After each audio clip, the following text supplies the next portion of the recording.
समझ में आ रहा है? जब कोई वस्तु टकरा के वापस आती है तो क्या होता है?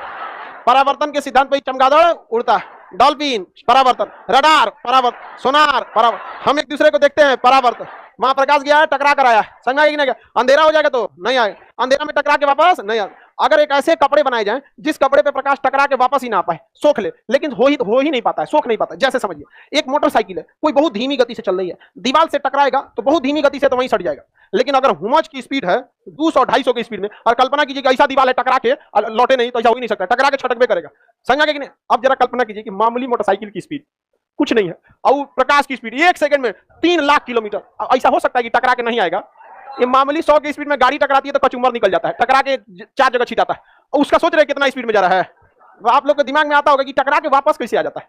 अब आप ही प्रकाश छोड़ी ना, आप ही को फेंकेंगे तो टकरा के वापस आएंगे, वो अलग बात है, छिटा जाएंगे आप लोग, परावर्तन नहीं हो पाएगा, प्रकीर्णन हो जाएगा, एगो किडनी होने जाएगा, एगो लीवर होने, कोई छिटा कैसे। 3 लाख किलोमीटर 1 सेकंड में कितना खत्म पृथ्वी।